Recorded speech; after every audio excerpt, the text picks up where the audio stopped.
Oh boy, oh boy. Oh boy, oh boy, oh boy. Oh boy, oh boy.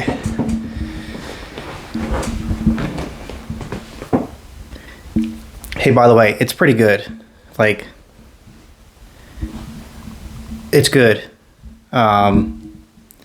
So I will catch up on everything afterwards. But if this is what I was intending to do this for, or if this was the reason I intended to want to start doing this, then like, what better time? Might as well. I made notes because I don't think everything's going to stand out quite as well. These are all lots of short songs, short segments. Title of the video, you know what I'm talking about. December 20th, 2024, R.A.P. Ferreira, Outstanding Understanding album. What a timeline for the year. I'm not going to get into a lot of stuff. You can do that on your own. That's not my responsibility. If you think it is, you have the internet at your fingertips. I'm not going to know everything. And I'm not going to pretend to. So if you have a problem with that, you fix it.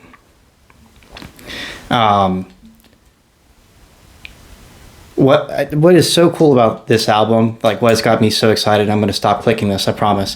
What has got me so excited about this album is like, as I'm sitting listening to all of the instrumentals and the beats and things, like,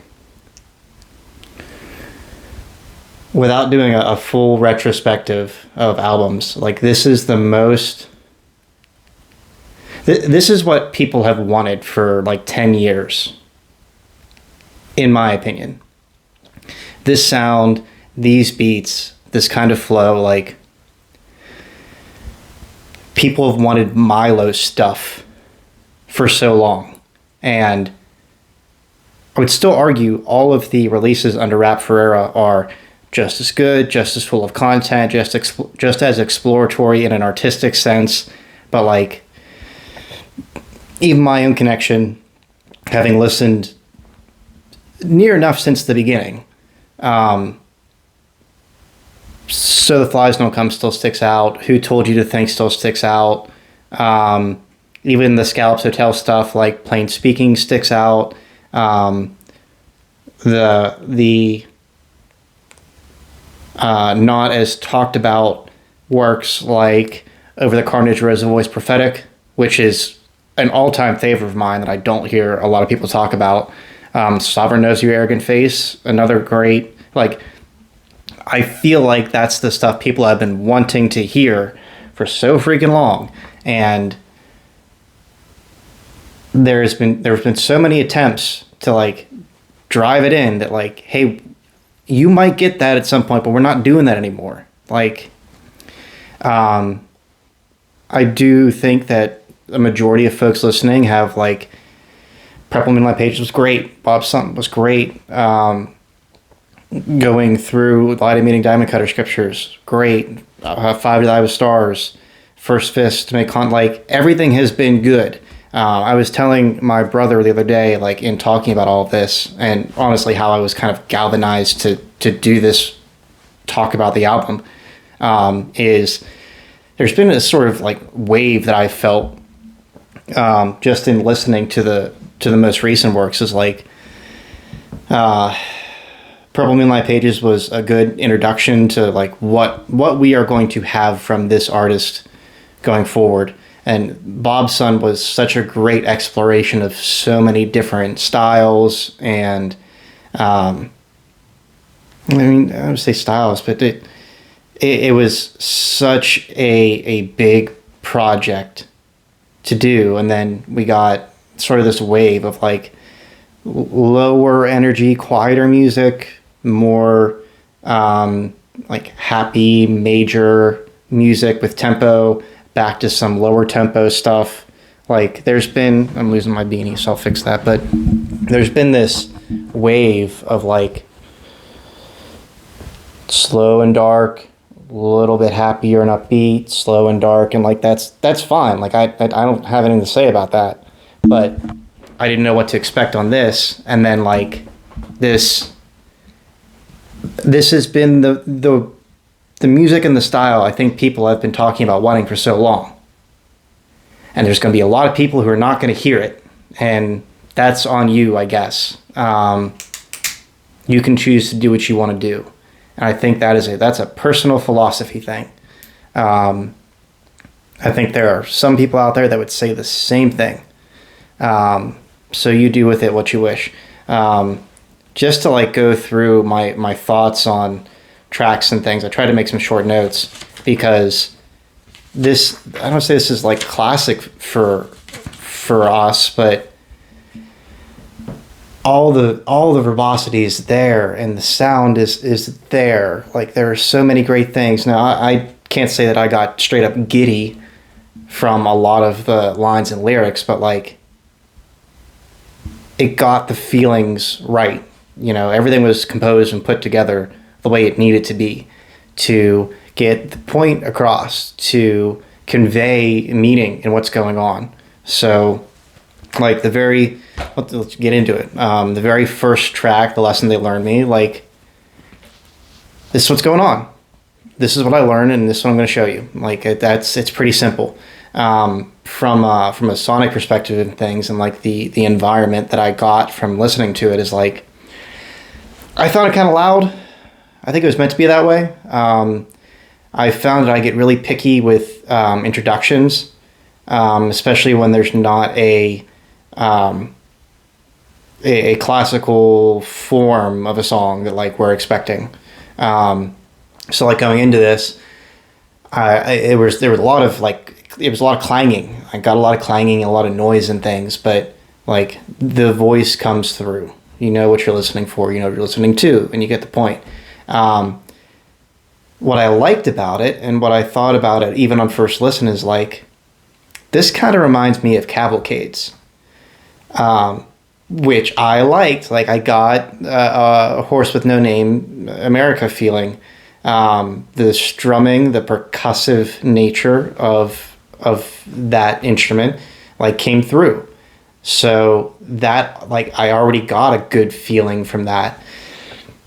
That like this is some of what we could possibly be getting and seeing. It all dredges like for a reason.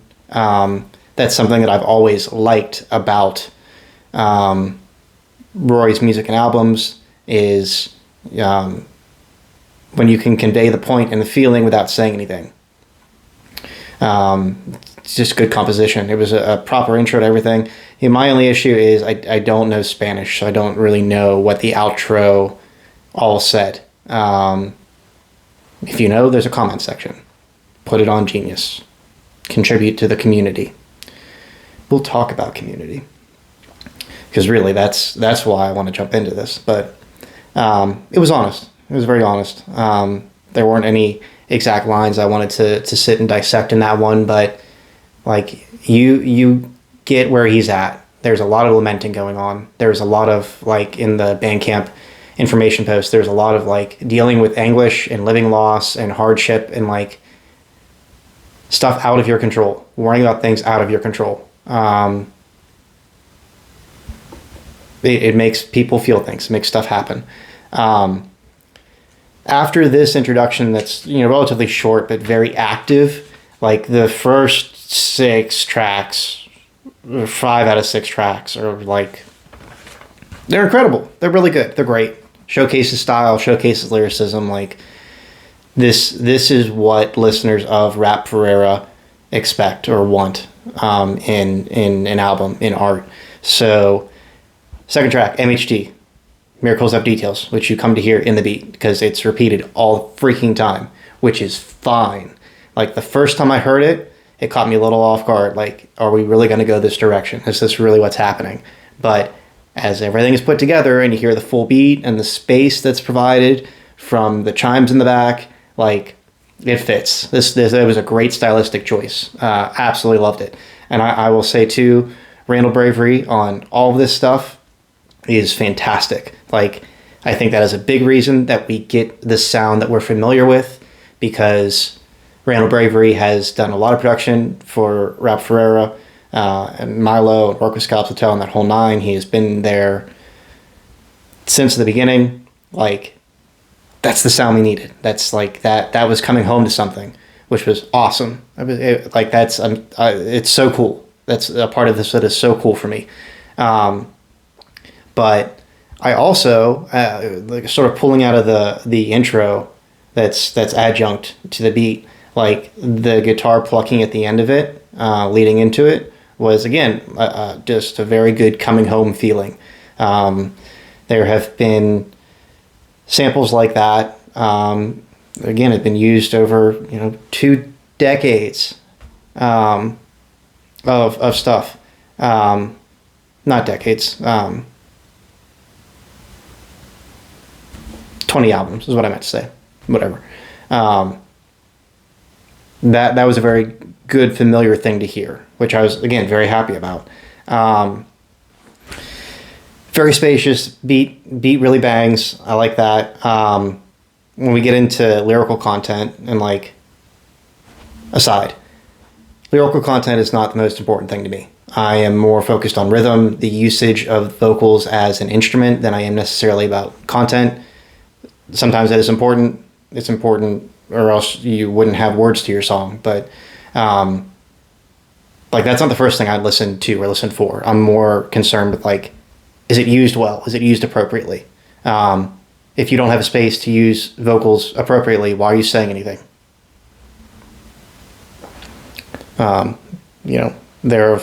Whereof one cannot speak, thereof one must be silent. But the part of I will not surrender my seed to the Commonwealth and everything is hey, so we're talking about, this is some narration.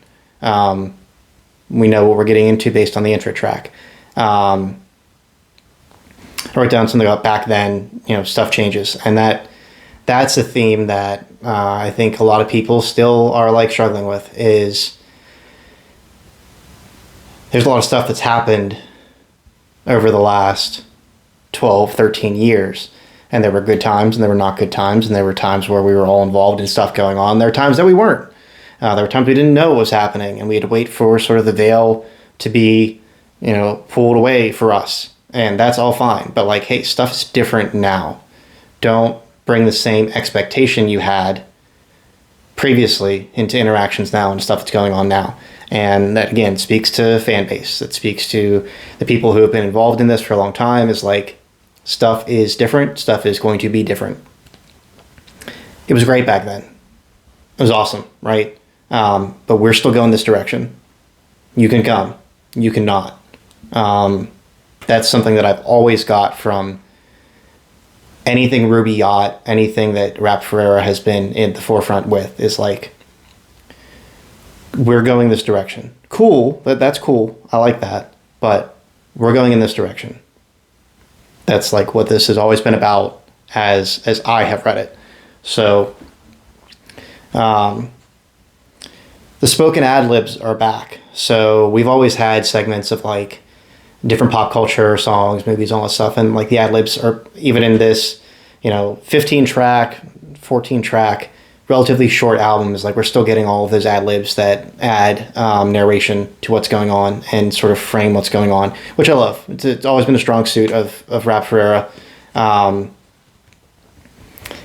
Dangle legs. Okay, so this is something to pick out that I would love to hear when people think about this. Going through the last verse, we're talking about dangle legs. Had to close my eyes to save them from the pressure and things. Is again, get this picture that's going on, right? He is preparing for a very, very long jump and fall. That's what I'm hearing at this is what is about to happen, what is going on. This wasn't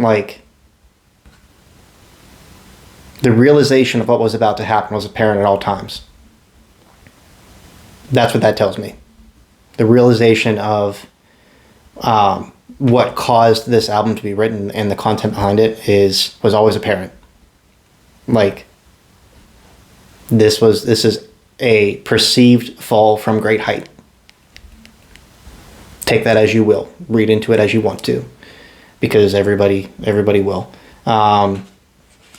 Miracles of Details is a callback. I love how many callbacks are going on in this album. We get them here and there. This is heavy on the callbacks. What I hope to talk about sometime in the future is I've been a big fan of grime for a very long time. I started listening to it in middle school, which was, the aughts. I love the callbacks. I love that idea of, recycling some lines and things. And out of, Mr. Susan type slapper from the last album, Miracles of Details, I'll let you know it's spiritual about emails and all that stuff, is like, it was cool. Mr. Susan type slapper is one of my favorites off that album. So yeah, the callbacks are great. We'll get to a lot more of the callbacks, but Miracles of Details, solid. Third track, yo. Production is insane. I know the producer, I didn't write down the name. It is, he produced one song on this album. Sick. Have not gone and looked at more of his stuff, but definitely go do it, because the beat and production is so sick. But what's great about it is, even though it's someone that we've not seen before, someone we've not heard work with R.A.P Ferreira before, it feels like a R.A.P Ferreira type beat. With the arpeggiator coming up and down, the syncopation of the Rhodes or the synth pad that comes in very warm in the middle of the verse. It's like on the of two or the and of two. Again, didn't write it down. I could tell you listening to it, but that's not important right now. You can go listen to it yourself. Go by and listen to it for yourself. It's a R.A.P Ferreira type beat, which is great. And he this might be the first time I've ever said this line, but bodied it.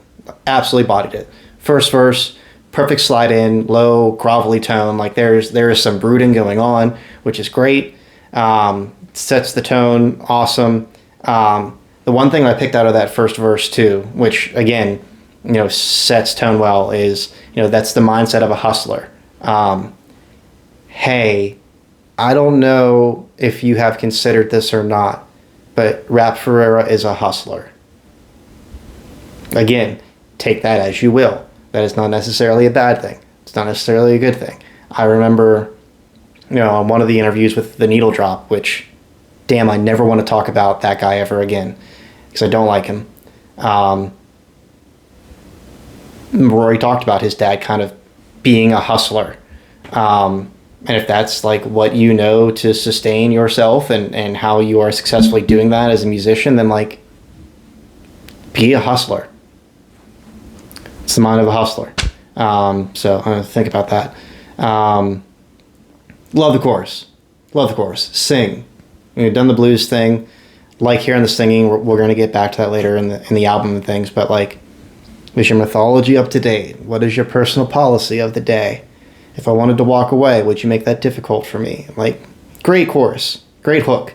And speaks to what Rory has been talking about for a long time. Is even, what was it, last spring? Sitting in a bathtub in France or something. The time for doing this, at least back then, was coming to a close. It made sense, right? Has his goals, wants the farmland, got to the record shop and everything. The list of things needed to accomplish in making music is dwindling. So the personal appearance is dwindling, and sooner or later, he will just fall off of the earth and will be uncontactable, and that will be the end of it, and we'll be left with music, and that's it. But that speaks to all of that. If I wanted to walk away, would you make it difficult for me? But it's a good update, right? The other thing that really got me about this, and if you know, you know, second verse was so cool. Loved how it was put together. Back to the sort of grovelly tone. And this is, we talk about secret styles and the callbacks and things. This was a secret style, in my opinion. They was yelling freedom, or sorry, I was yelling freedom. They was yelling free and dumb. They wanted to be demons. I wanted to play lead bass and drums. Cool, right? Second half of that, was that Serengeti? Was that a Serengeti flow? I think it was a Serengeti flow, which is sick. Have not been able to meet Serengeti. I've spoken with him in DMs a number of different times. But that was just like, this sounds like Serengeti. Chicken bone savoir faire. Yes, you know, I'm really that. Like, that just sounded like Serengeti. That was so dope. Fits perfectly. Like, that was great. Absolutely loved it. The outro to Up to Date Mythology it's classic, right? Something that everyone has come to know about R.A.P, Ferreira, and Milo is we have these repeating mantras that sort of go on. I'm not going to touch on the content of it right now, but the delivery is what we expect. The wording and how it catches us off guard with how the sentence is put together is perfect. It's exactly what we expect. And that's even what I wrote down is like, if you want to sit and criticize what the lyrics were, I sat still and let the sting of betrayal hit my face, severed them off like limbs, humming hymns while I did it. What do you expect? I'm just kind of saying, like, what did you expect? Come back to that later. Melons, good change of pace, slowed things down. Big, boomy, clashy beat again, which is a good change of like, I just gave you two really up-tempo tracks. Like, let me get back in control, which I like. And I like the pacing. Pacing is great. And the time play with the lines is something that, again, R.A.P, Ferreira, Milo, exactly what we expect. The beat fills a lot of space, and the wordplay is great. She wanted Grey Goose with a lime. I want tap water. That's classic, absolutely classic. I sip her, she swigs mine. 369, all that stuff is like, yeah, that's the bread and butter. Like, that's the stuff that we have come to love. That's the stuff that we want to hear. And then.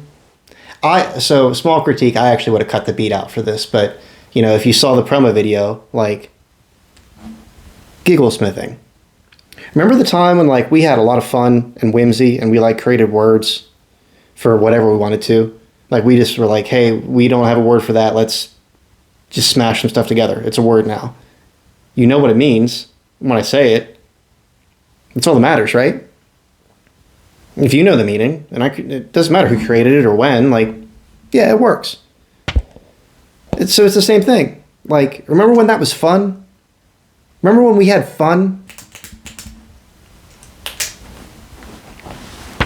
I put on the side note of that too, is like, think back a little bit. What do we just have? So, outstanding understanding, first fist to make contact, 5 to the eye, light emitting diamond cutter scriptures. And there's other canon stuff in there. Black Lily Funk, Lilac Diesel. When's the last time we heard Rogue giggle on a track?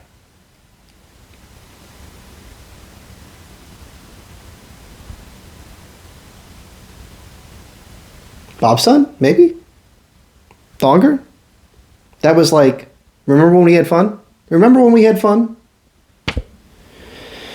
And then, yeah, the outro again, just repeating, like, the piece is missing. Like, we're lamenting. There's a lot of lamenting going on here, whether you want to hear it or not.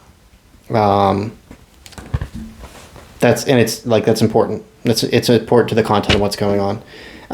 5, the 5th track, honor when honor is due.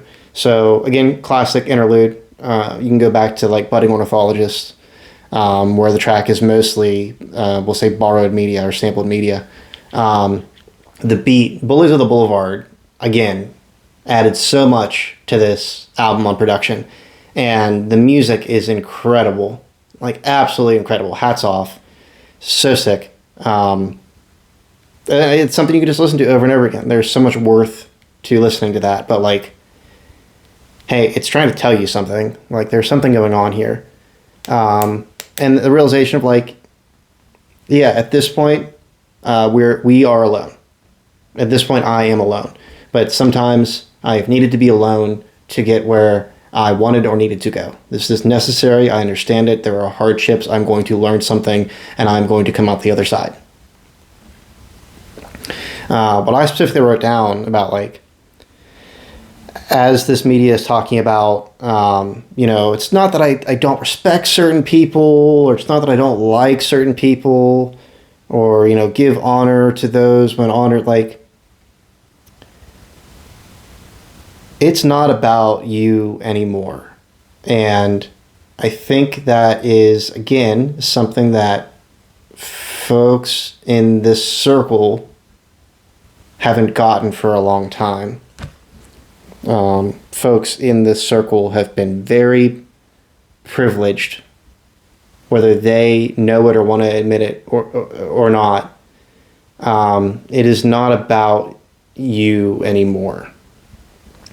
I realized that a very long time ago. And I've talked with people about it. Yeah, you need to get that. I think once you understand that, everything is a little bit easier. Everything is a little bit simpler.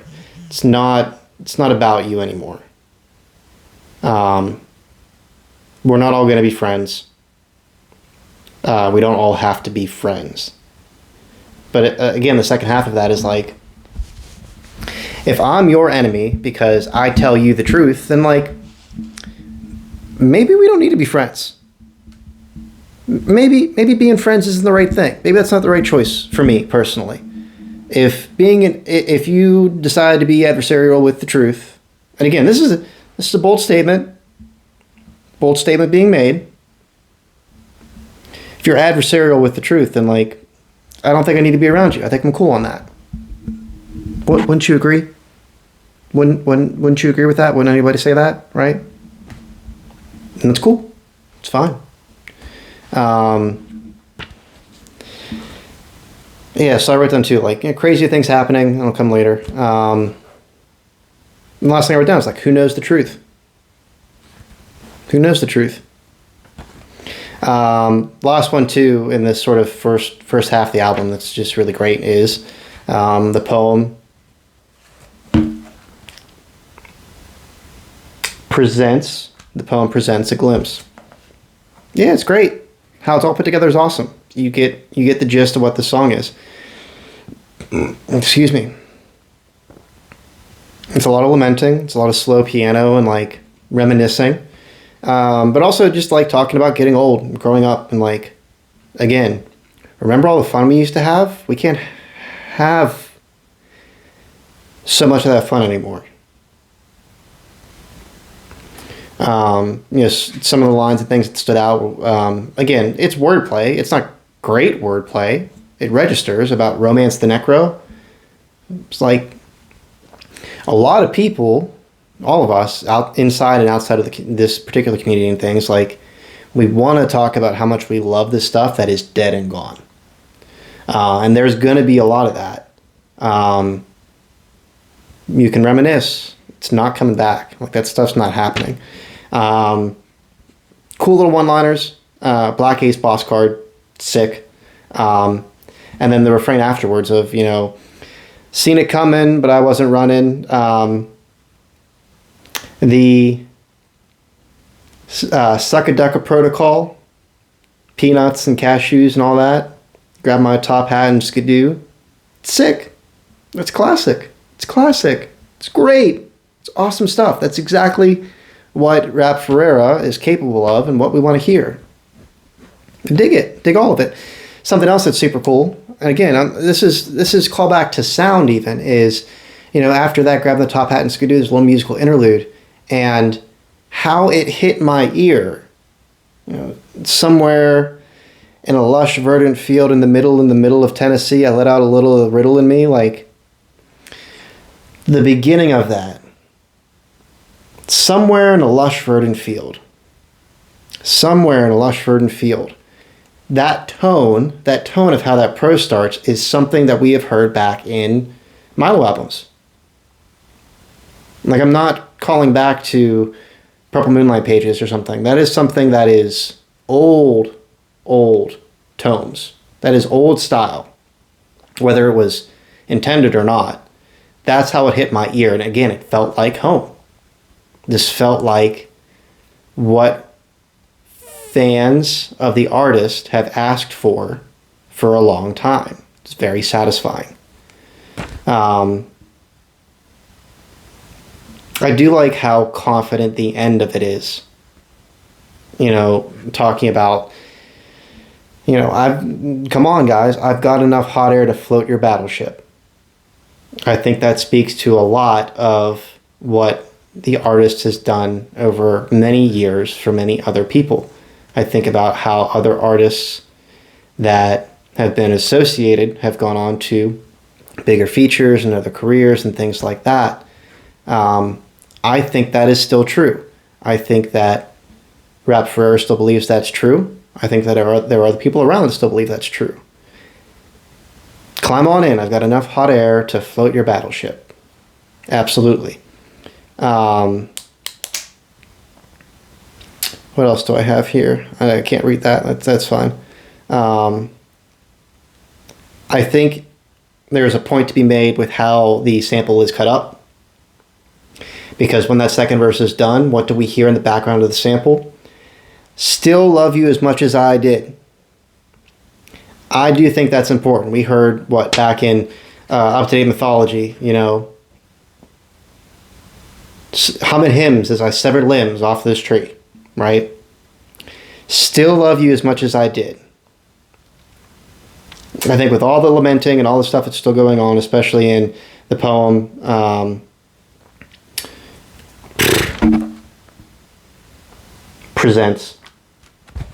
the poem presents a glimpse. There is still love. There is still respect. Whether you want to hear it or not, whether you believe it or not, whether you want to accept it or not, you don't have to accept it. It's still there. And again, more of the samples that we hear, you know, the end of talking about, you know, where does a fleeing black man go? And that's important to the story, obviously. Second half of the album doesn't hit as much for me, but it is very heavy on content. 6 strings and a harmonica. I'm talking about going back to the Cough Bomber flow. We hear the Cough Bomber flow. We hear the Black Orpheus flow. We hear some Scallops Hotel flow. Like, there's a lot to be said and being referenced in so many other works about all of these different personalities, right? I think in this one in particular, because there is so much other stuff going on, a lot of these personalities come out in different ways that were unexpected, that were unintentional. But it's important. But it goes back to the idea of like secret styles.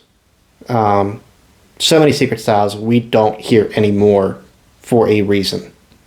I do think that the intent direction of the song was to be off kilter, like some of the Bob Sun stuff, like initiating the Cough Bomber flow, but by my ear, the beat's not like quantized enough to get that unevenness to it, and it still settles into the pocket okay. So like no big worries there.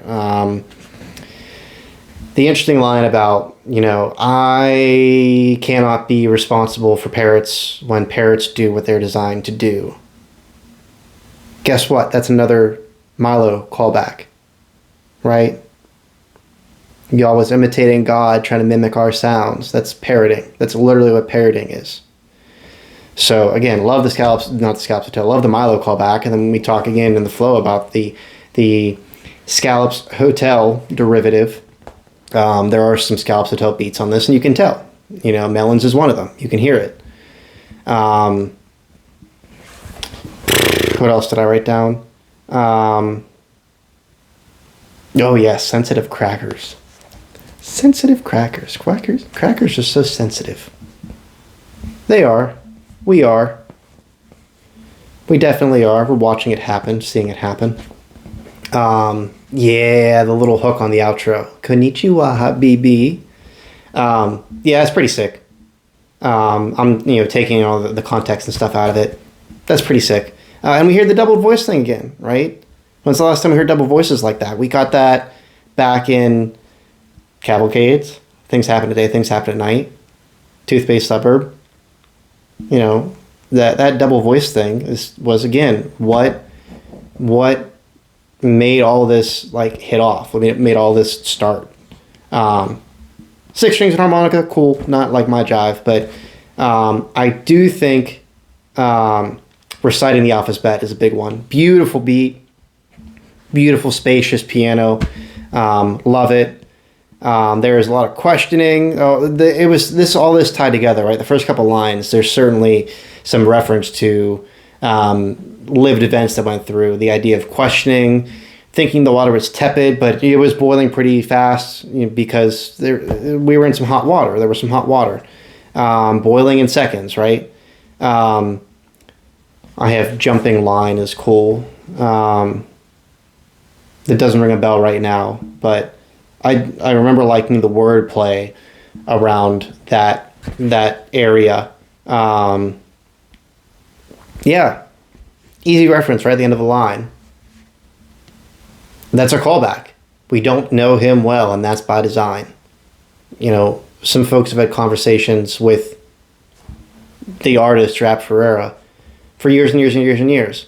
And, I love it. Always cordial, always receptive. A favorite memory is years and years and years ago, going to a show and not like walking up, talking about a great performance, but being like, hey, congrats on having your first child. And the hug and the love and stuff that came afterwards is like, that's the important stuff. That's the stuff that like I want to care about. It's by design. So like kind of get over it. Like I said, however long ago, it's like I got the whole it's not about me thing a long time ago. It's not about you. Get over that. I do love the lines about, as a captain of a sunken ship, my anchor is my wonder. My anchor is a wonder.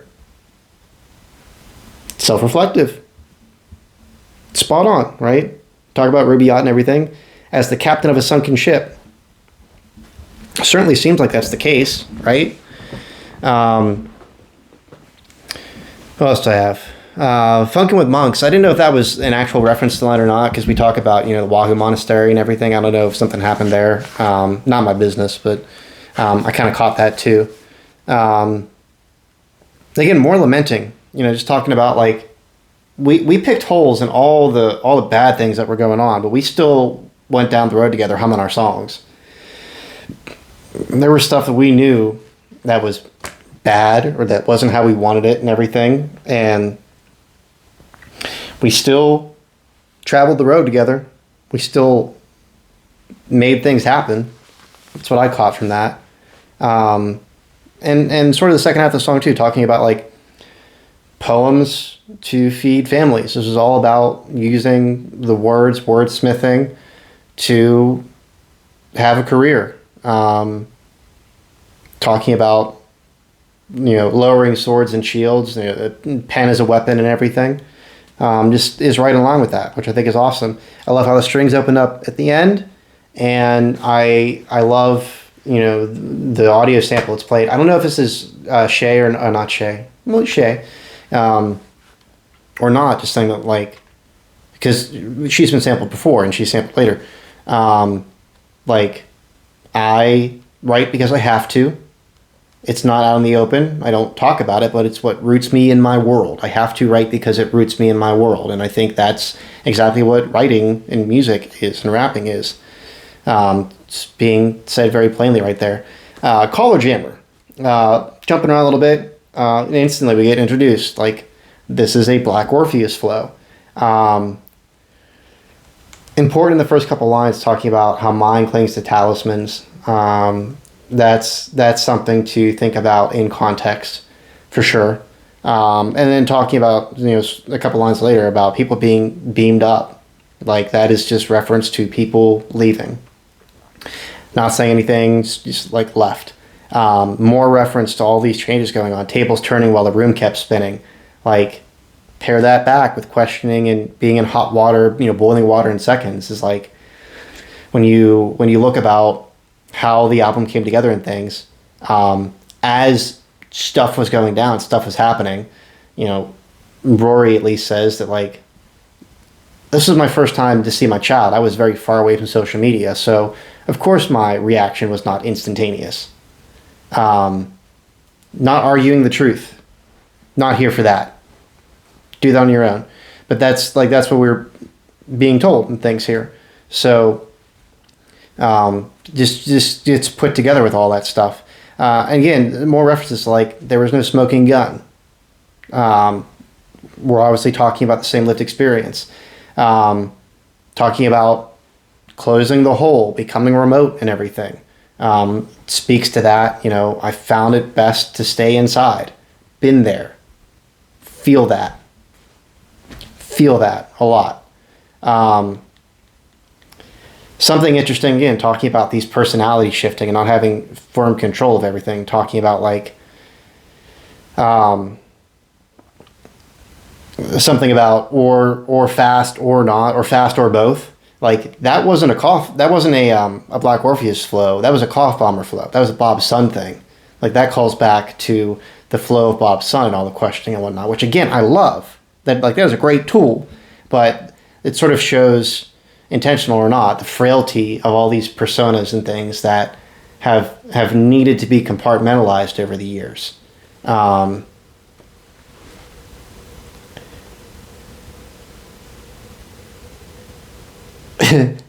The lactose line. People act hard and lose battle lactose. Nature humbles all. Yeah, we're gonna remember that one for a long time. That was so funny. I know I heard it for the first time laying in bed last night, and I was like, God damn it. It's great. And again, the very end of this too, talking about like, this is the thing that we all do, right? Walk, stumble, fall, get up. Walk, stumble, fall, get up. Stuff's going to get messed up. We're going to get messed up. We have to get back up. What happens if we don't get back up? What happens if no one's around when we get back up? What happens if no one cares if we get back up? Get back up. Something I don't like about this one, I think the end off to the rhyme was a little weak, talking about like, this is the extent of my technique. No, it's not. We know better than that. But like, I just didn't love it. It felt devaluing. Don't devalue yourself in your art. Argue with me if you think I'm wrong. Track 10, Barbados, Gooseberry, Kiwi. Don't love it. Not for me. There is some interesting stuff going on there. Love the soft intro. The wordplay and referencing about summoning a memory, quickly delete. Hope to relive something like that again, have a do-over for it. Talking about a pain as a part of life. True love is always long distance. I don't think it's really about distance. I think it's about time. Remember when we used to have fun? Remember when we used to have fun? True love is always long distance. That's what I'm getting about that. But the framing around all this too, and like, look at that, it's all stretched out. Someone's going to make a video about it and do all kinds of weird faces and everything. I'm not about that. Didn't love it myself, but I get it. It serves a purpose, so I don't want to hate on it. There's no reason for me to hate on it.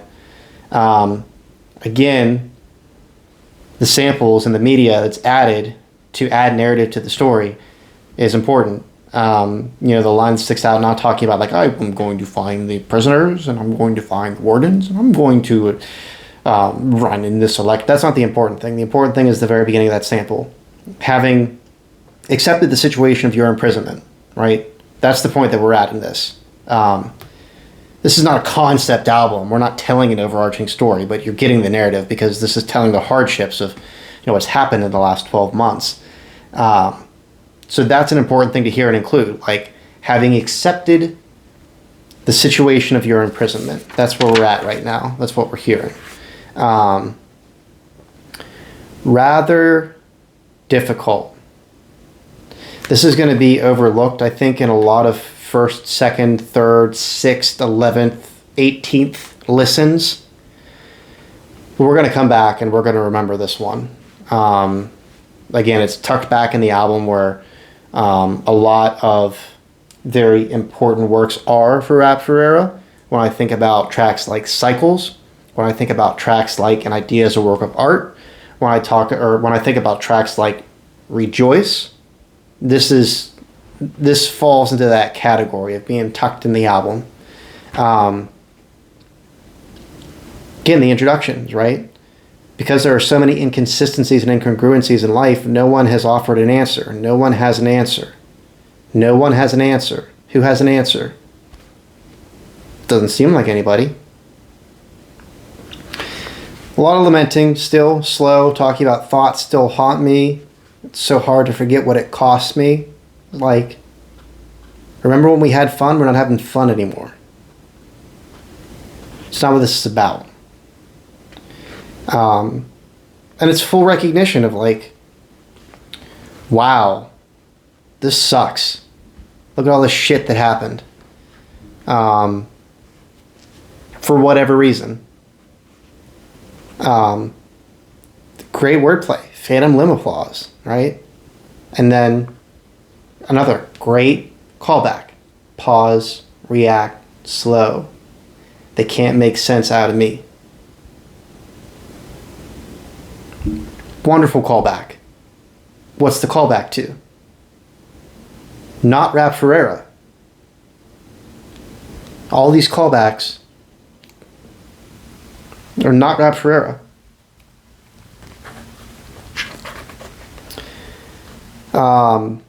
Walked across the earth when I got the call. Like that's again, that's an important part of the story. Is like,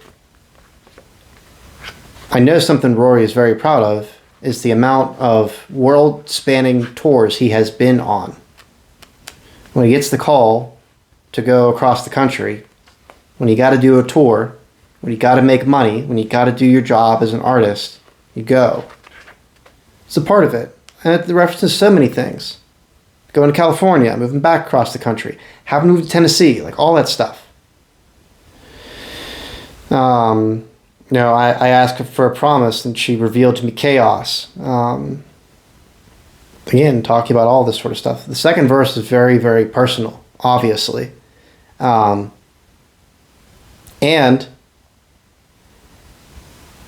for anybody that knows, Roy does not say things lightly. When the beat cuts out and he says, go ahead and stab.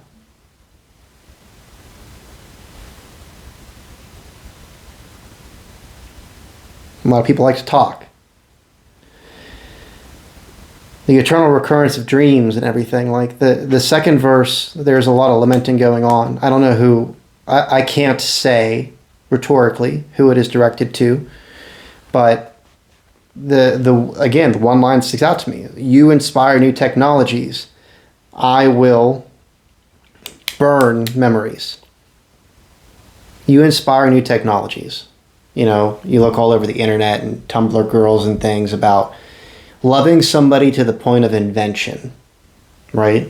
Look up the story of the doctor who invented latex gloves or non-latex gloves or neoprene, whatever the fuck they are. Loving somebody to the point of invention. You inspire new technologies. I will burn memories. That's where we are right now. That is what has happened. Another callback to sparkling now, right? We gonna sparkle now. Where'd that come from? The other one too, in kind of capping off this very personal narrative song, word will get around. Don't know what it means. It has an intention. Can't speak to it. I don't know the rhetoric. Word will get around. I'm sure word's going to get around once people start talking.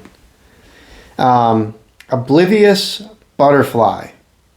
Not one of my favorites, but I like it. I like what came out of this. And it's tough. Beats hard, right? we open the first verse to, again, a very grandiose, verbose line, run on and on and on, describing in so many adjectives what is happening. Again, this is what we expect. This is what we want to hear.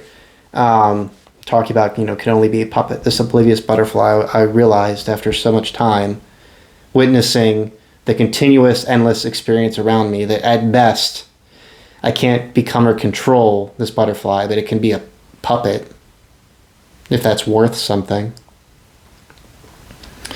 Hey, this one's kind of personal too. Talk about the nightmare bus. Driver got us there standing up. Talked about on the last album, smashing the rental, being on the roadside, doing mental gymnastics. And again, there's a use of a very specific word, about these individuals who are never distinct except for how they smelled. There's a distinct word being used there. We'll get to that later. Again, more verbosity. I was carrying with me, a book that was the list of the impossible. When I opened the pages, there was nothing inside and there was nothing to read. So I just leapt from the front cover to the back cover. Again, wordplay, but when you think about all the claims that Rory and the Ruby Yacht have made over the years, a lot has been proved to not be impossible, which is great. I love the wordplay. Again, going into the next part of this, which I think is poignant to get to, about the massive battalion of very tiny beings, writers, many different voices. Wonder what that sounds like. It's certainly a group of people that seem to be not very happy right now. But there's a realization there of what was going on and if it's necessary or not, in my opinion. Talking about an envelope carrying a sword. There's a track called Bulging Envelope. At this point, the envelope carries a sword and requests to open you. And the end of this too, I don't know specifically enough. I know how I feel it is about this crooning. And it's, again, something that has happened before. The self-deprecating crooning. I do think he's talking about himself. I don't think he's talking about somebody specifically earlier in the track. Exposing himself. Of course, he's a cheat and goes to bars and fucks in a car and all that stuff. It's like, yeah, I know all these things about me. I'm going to make a song out of it, right? That's how I deal. That's how I make it through. It's not new. It's not new to us there. Back half is nice. Is nice enough. When my eldest daughter asks how old I am, it's another good sort of looking back, lamenting introspective, right? I sat in the lotus and abandoned the poses. We go back. So much mindfulness, so much philosophy, so much yearning for the good and perfection and knowledge, the good life and whatnot, knowing that not everything is answerable and what is answerable, what is truth, what is relativism, what is objectivism, all those things. I sat in the lotus and abandoned the poses. It was always about breaking out of those rhetorical spaces or finding where to fit in the rhetorical spaces and play around with them. But I'm talking about that. Beat is very dreamy. I do like how dreamy the beat is. But yeah, talking about the myriad of souls I've lived. And there have been so many iterations of this artist. It's a lot. Remember when we had fun? Very interesting talking about how it feels to watch your haters rock to your music. To watch people who don't like you, bump your shit. I wonder if the shears to a high top thing was a self-reference. I don't ever remember meeting Rory with a high top, but I'm pretty sure he had a high top at some point in time. So maybe that's a reference to that. All of it is take it as you will, right? Take this how you will. And the last bit of lines of it about, my God is my judge. Don't know if that reveals religiosity or theology, but obviously something that has gotten the family through this time is scripture and whatnot has been talked about, so there's an allusion to it. yo, okay, so I'll turn your money green. I love this. This is great. I love experimenting with a different style. This reminds me of Master Plan a little bit, not in style or content, but in inclusion. The cover of Master Plan is so different, right? We're just like singing, doing a little cover, got some flutes and bass guitar. And, this gospel, blues, rockabilly thing is so cool. So cool. Love it. All about it. Sing. This is back to like the Cough Bomber thing, right? This is back to a Communist Manifesto, even though that was mostly the spoken word, not singing, and Master Plan was more of a song. Man, sing the blues, man. Sing it. Croon. Be troubled. Cry. Go a little bit crazy. That's what it's for. And this is talking about being in Missouri, being in Tennessee. I don't know if this is about moving there, if this is about the travels to complete, what was happening over the last 12 months. But I think it's awesome. If I don't go crazy, I'll lose my mind, and all I'll get is trouble. All I get is trouble. Trouble follows me and everything. It's like, yeah, we're doing a blues thing. We're doing it in a very contrived way, intentionally, but it's effective. The general effect is there, right? It's effective. Get down so I can get back up. That's what it's about. And the track 15, Manna from Mama. I think that puts a lot of things in a context for people who know Rory's mother. The kind of person she is, what she does, what is important to her. And you listen to the voice message. And when's the last time we got a voice message from Mama? Poplar Grove? And I love that. What's with the voicemail? I can't be worried about you, Bye, we love you. ISIS loves you. Say bye to ISIS. Remember that? Remember when we had fun? I guess the question or the comment in all this, right? Rory's mother, as I understand her, without having met her, if a lot of the things that have come to pass were 100% true, do you think that she would react the way that she does? I don't know. So what's all the other stuff to get to? So honestly, what really irritated me first, because I was irritated. I was upset. Rightfully or not rightfully. So, again, this is prefaced with, I don't know the truth. I don't know everything. This is not my business. So really, I don't need to speak about it. But I, like so many others, are grasping at whatever is left or whatever is available to be. Apparently some stuff happened in the last couple of days, specifically with a group of people that are fans of R.A.P. Ferreira. And along with everything that's gone on in the past 12 months in Rory's personal life and family life, there are a lot of dissenting opinions with regards to how to continue, how to persist in either being a fan, not being a fan, being connected or involved with anything that Rory Ferreira and Ruby Yacht does.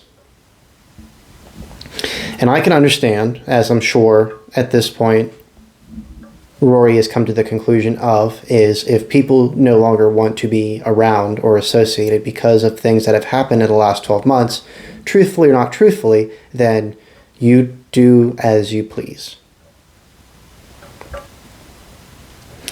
The personal interactions that have been had with some of those folks I can't speak to, and if that has made you feel some sort of way, then again, you do what you need to do about it. But I saw some conversation, and yeah, like there's questions and things there. But like I said before, I stopped thinking it was about me a long time ago. And I think a lot of people as well need to consider that.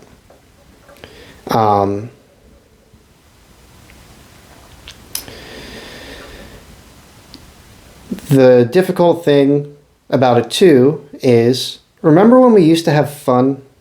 I've said that a lot, right? And I think that's part of it that is difficult for people to deal with.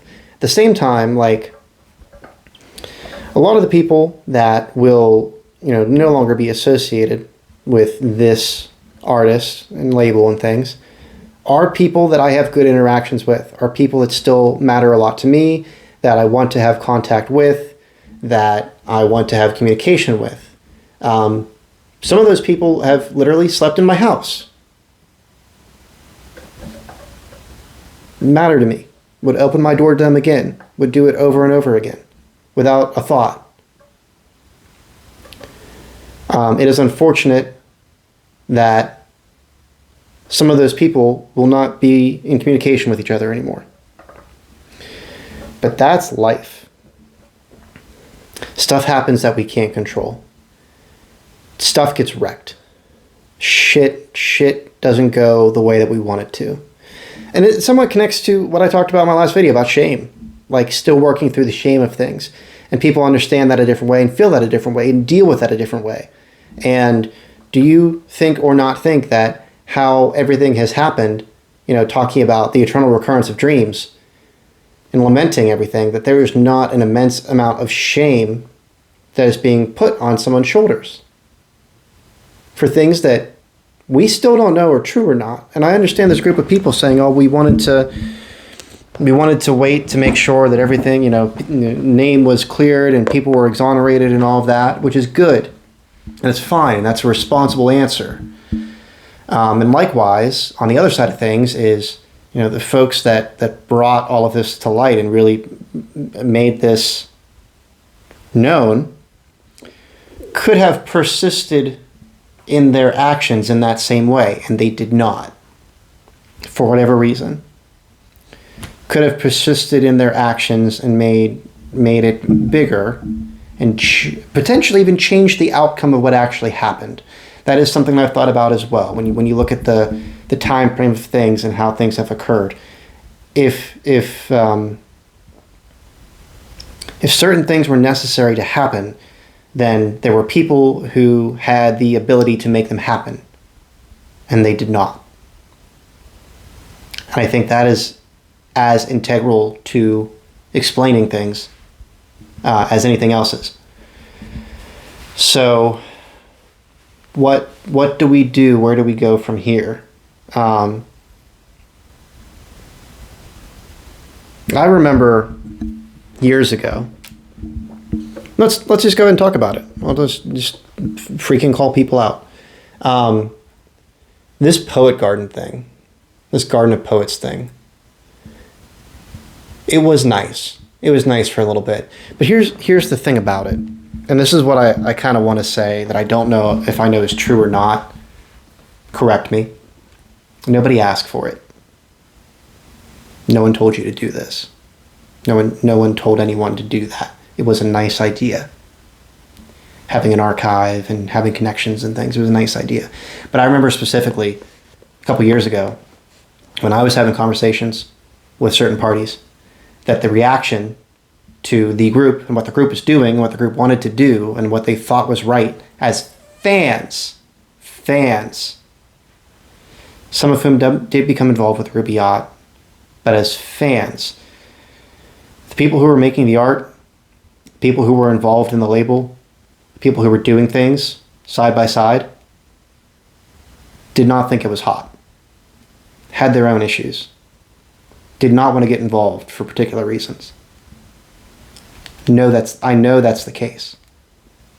I would have loved to have gotten more involved, when I heard those things, I knew that was not a place where I needed my presence, because something like this could happen.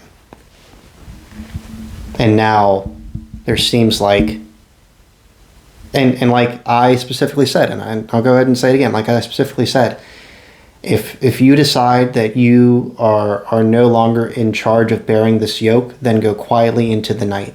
If you had your own personal feelings and issues, then no need to subtweet people. There's no need.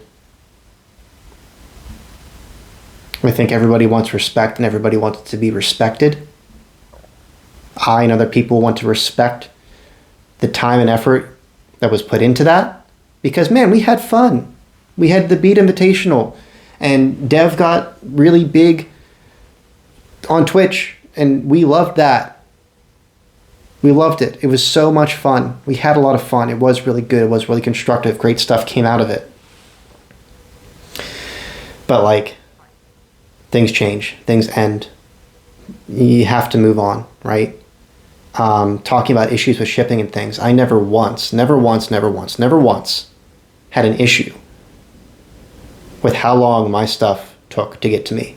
When I got the email the other day about Black Lily Funk pressings finally coming, I was like, sick, awesome. I was pretty sure I ordered that. Yeah, I guess I did. It'll get here when it gets here, right? I learned a long time ago it's not about me. And in talking specifically with some people, knowing what it takes to have the operation run, to hear that all of this gets to a certain point over shipping stuff, right? We should all know better.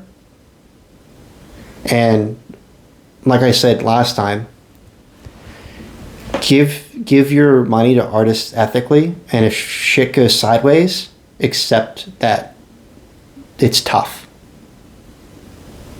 I don't know what else to tell you. Like, it's been so irritating for me to hear over the years, not that I know everything that is going on, not that I know everything that is right, but if I have bought into what is going on, then I have to accept any and all outcomes. I don't think enough people are there. So, yeah, like, sucks. I would have loved to have been involved in that community more, because I think it was a great idea. And the folks that were ready and mobilized to do great things did great things. They're still around. Some of them are still on my page. I'm still on their pages. I appreciate them. But there is also the air of having too much importance. No one asked you for this last time I remember. I could be wrong, but no one asked you for this. Likewise, I was messaging last night, and the only thing I had in mind to say, even though I wanted to have a longer conversation, it was not necessary, was just like, thank you for continuing to do this. Could have packed it in. Could have done this a different way. But instead, we got something, listeners, fans, got something that we've wanted for a very long time. That's what I think it is. This was not, I went on a global trip and this is what I learned.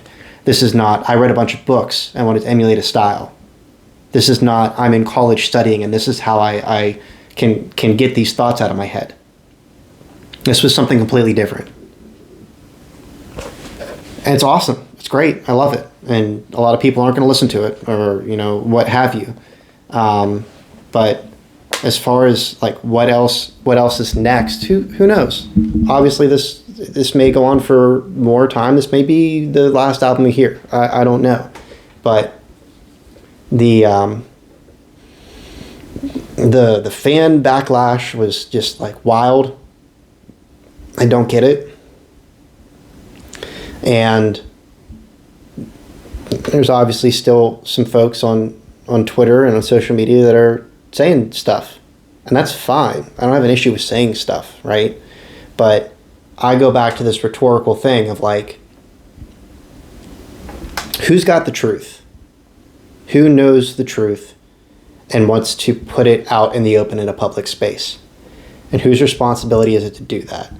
Like one reaction that I saw that had me scratching my head, and maybe it's because I am cis male and white and all that stuff. Maybe I'm missing something, and I do try hard not to, but that's never a good enough excuse.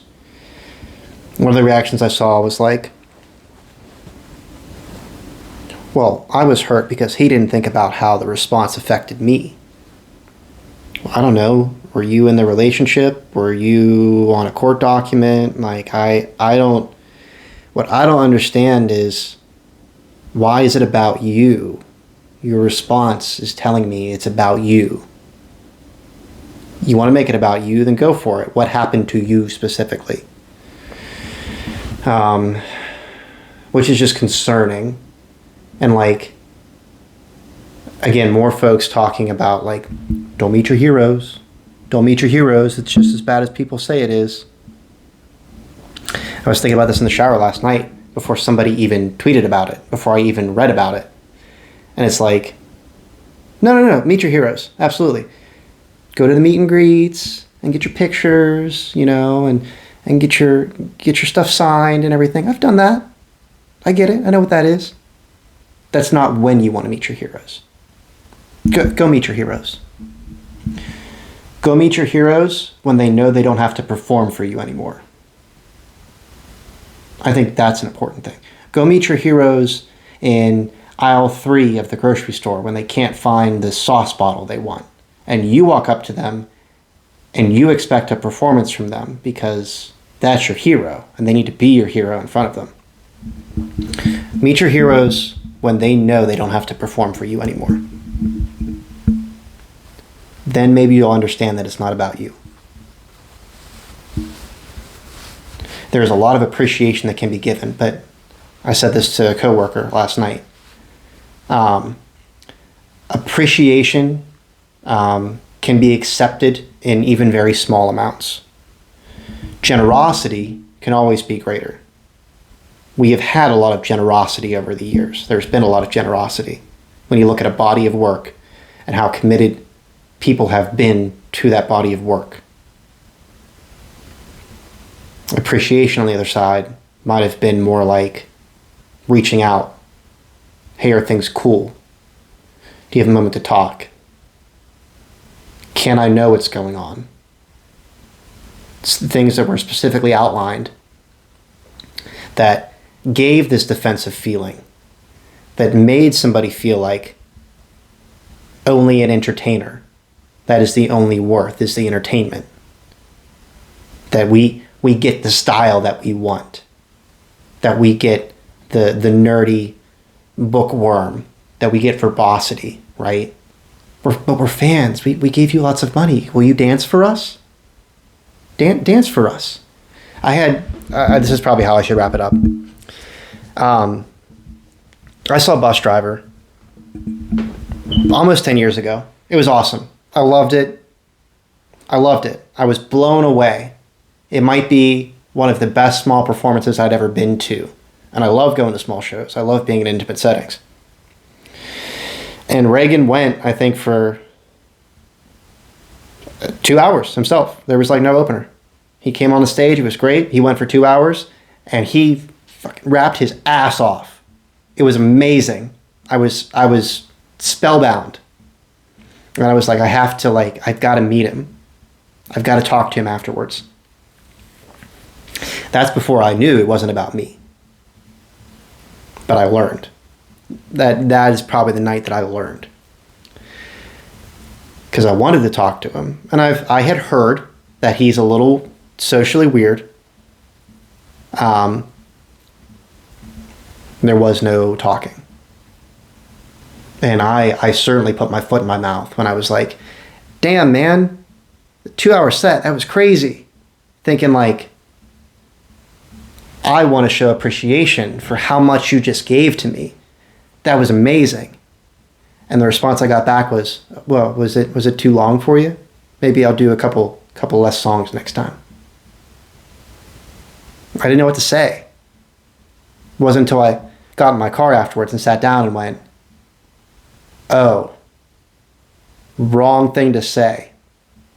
Wrong way to approach somebody. Artist or not, fan or not, wrong way to approach somebody. And he was great. He was nice. Like, hey, like Beans is over here. You want to talk to Beans? I had no idea who Beans was at that point. I hadn't listened to Anti-Pop Consortium, right? Now I've had the pleasure to hold conversations and know Beans and know Prison, which was it's cool. It's super cool. Talked to Beans for a bit. Did not know who he was. Held a nice deep conversation, 10, 15 minutes, talking about music and styles and that sort of thing. Which now without that, I probably wouldn't have appreciated Hip Hop Consortium or Anti-Pop Consortium as much as I do. Try to take a picture with. Like Reagan, bus driver was not about taking pictures, right? It was then that I learned, like, it's not about me. It is a luxury for me to be able to be there. It is a luxury for us to be able to consume this art. We have to put value on this art if we want to be able to enter into it. Of course, that's apart from all the other things that are going on. So where do we go from here, right?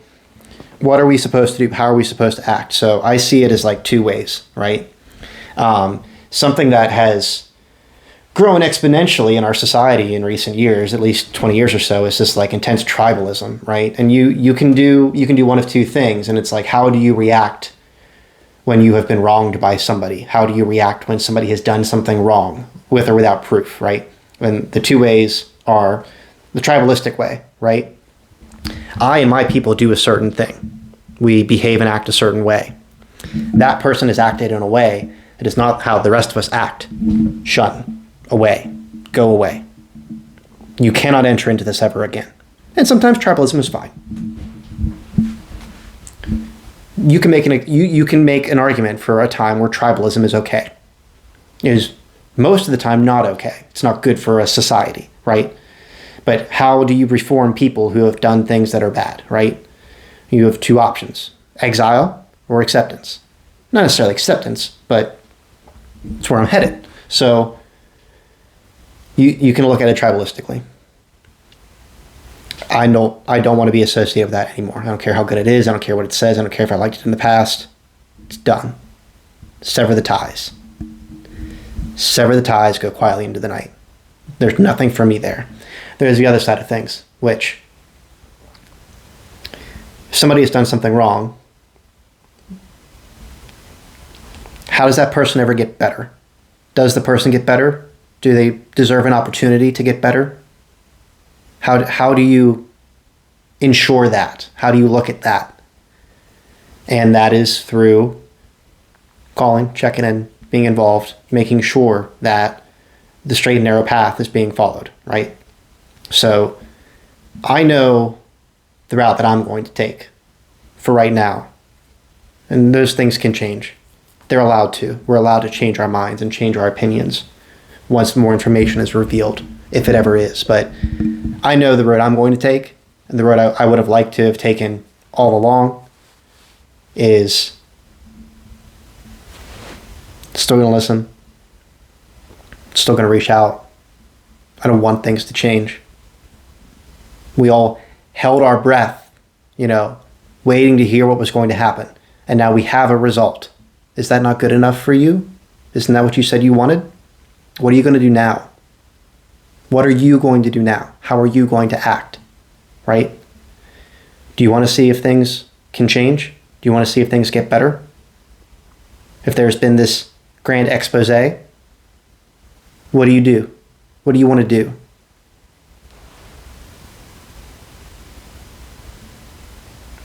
I'm glad the album is out. I think it's awesome. I'm going to listen to it a ton. When it's physical, I'm going to buy it. Go buy it on Bandcamp now.